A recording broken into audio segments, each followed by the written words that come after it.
Hello students. बेटे, आज का जो हमारा टॉपिक है वो है आर्ट इंटीग्रेशन प्रोजेक्ट। ये एक मल्टी डिसिप्लिनरी प्रोजेक्ट है। ये क्यों हम कर रहे हैं, हमारे सिलेबस में इस प्रोजेक्ट का शामिल होना इसलिए ज़रूरी है कि हमें ये क्लियर होना चाहिए कि हम इस प्रोजेक्ट के माध्यम से आर्ट को बढ़ावा नहीं दे रहे, बल्कि आर्ट को एक टूल की तरह यूज़ कर रहे हैं बहुत सारे सब्जेक्ट्स को सीखने के लिए।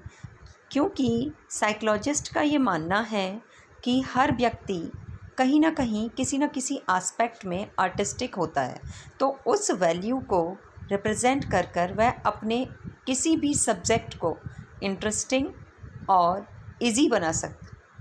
कम समय में हम अधिक, यानी इसे हम कह सकते हैं स्मार्ट गोल्स को कैरी कर सकते हैं। कैसे?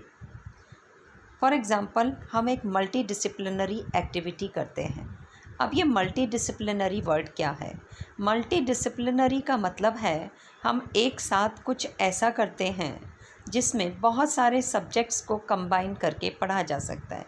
क्योंकि हमारा मेन मोटो सब्जेक्ट्स को रट्टाफिकेशन लगाकर याद करना या पेपर देना नहीं है, बल्कि उसे प्रोफेशनलिज्म की तरफ लेके जाना है। तो जो हमारी ये मल्टी डिसिप्लिनरी एक्टिविटी है बेटा, ये एक आर्ट इंटीग्रेटेड प्रोजेक्ट है जो सीबीएसई ने 1 to 10th क्लास पूरे साल में एक ज़रूर करना है। वो हम 2 महीने भी कर सकते हैं, 1 से 3 महीने का भी समय लगा सकते हैं। तो आपके इस ऑब्जेक्ट के लिए मैंने सब्जेक्ट्स को कंबाइंड किया है इस टास्क के लिए। इंग्लिश, क्योंकि हम सीबीएसई स्कूल्स में mode of examination English language को रखते हैं, तो मैंने यहाँ पर मोड ऑफ कम्युनिकेशन का जो इस्तेमाल किया है वह भी इंग्लिश किया है। दूसरा सब्जेक्ट मैंने लिया है सोशल स्टडी। डाटाज़ को आइडेंटिफाई करने के लिए मैंने सोशल स्टडी का यूज़ किया है।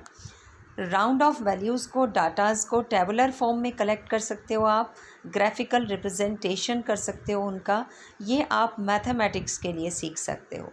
साइंस के लिए आप वहाँ पर पैदा होने वाले कंडीशन और क्लाइमेट के बारे में जान सकते हो, क्योंकि मेरा जो टॉपिक है वो इसी बेस पर आधारित है। तो बेटा, जो हमारा आज का टॉपिक है वह है क्रॉप एंड क्लाइमेट कंडीशन। ये जो टॉपिक है मैंने साइंस से लिया है, बेसिकली साइंस सब्जेक्ट से लिया है। लेकिन अगर हम बात करते हैं एस्पेक्ट्स ऑफ ऑल सब्जेक्ट्स, तो ये टॉपिक हम सभी के लिए कनेक्ट कर सकते हैं। भाषा में आप फसलों और प्राकृतिक दशा के बारे में निबंध लिख सकते हो, चाहे वह पंजाबी है, चाहे वह हिंदी है, और चाहे वह आपका इंग्लिश है।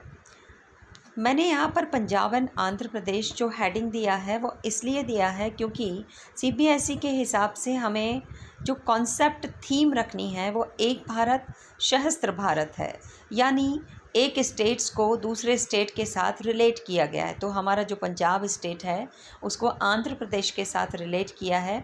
तो मैं इस टॉपिक में इन दोनों प्रदेश को समराइज़ करूँगी। कैसे करूँगी, ध्यान से देखिए। तो सबसे पहले मेरा क्वेश्चन है व्हाट इज़ क्रॉप। हम सभी को पता है क्रॉप क्या है। आप इस पर रिसर्च व्यू कर सकते हो। इससे पहले आप अपने असाइनमेंट या प्रोजेक्ट वर्क में एक्नॉलेजमेंट भी बना सकते हो। एक्नॉलेजमेंट के लिए एक पेज बना सकते हो।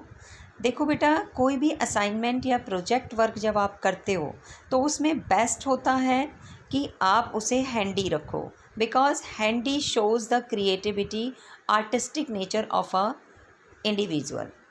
तो यहाँ मैंने स्लाइड्स प्रेजेंट की हैं। आप अपनी क्रिएटिविटी के लिए ओपन हो, वेलकम हो। आप जितना ज़्यादा करोगे उतना ज़्यादा अप्रिशिएटिव होगा। तो इसमें मैंने क्रॉप का डेफिनेशन दिया है कि क्रॉप क्या है। क्रॉप क्या है? प्लांट और एनिमल प्रोडक्शन है। आप लोगों ने मोस्टली प्लांट के बारे में पढ़ा होगा, लेकिन एनिमल्स के बारे में भी होता है। क्रॉप का मतलब है क्रॉप इज़ अ प्लांट और animal product that can be grown और harvested extensively for profit and subsistence. Crop may be refer either to harvest parts to do the harvesting more refined state. Most crop are cultivated in agriculture and aquaculture. अब यहाँ मैंने types of crops दिखाया है। मैंने आपको यहाँ पर रबी और खरीफ दोनों क्रॉप्स के बारे में बताया है। You can see in the slides. मेरा मकसद आपको स्लाइड्स बनाना सिखाना नहीं है, प्रोजेक्ट पर काम करना, इसीलिए मैं इसे ज़्यादा एलेबरेट नहीं कर रही हूँ। मैंने इसे मैथ से कनेक्ट किया है बेटा। यहाँ मैंने कुछ आंकड़े लेकर पाई चार्ट्स बनाए हैं, पंजाब के लिए अलग और आंध्र प्रदेश के लिए अलग, क्योंकि वहाँ पैदा होने वाली कल्टीवेटेड एग्रीकल्चर क्रॉप्स को लेकर ये पाई चार्ट मैंने बनाया है। सिमिलरली जब मैंने इसे कंप्यूटर से कनेक्ट किया तो मैंने इसे टेक्नोलॉजी और कंप्यूटर से स्लाइड मेकिंग के साथ कनेक्ट कर दिया। आप इसे आर्ट से कनेक्ट करोगे या जीके से क्विज़ के माध्यम में भी कनेक्ट कर सकते हो। Thank you. This is all about of your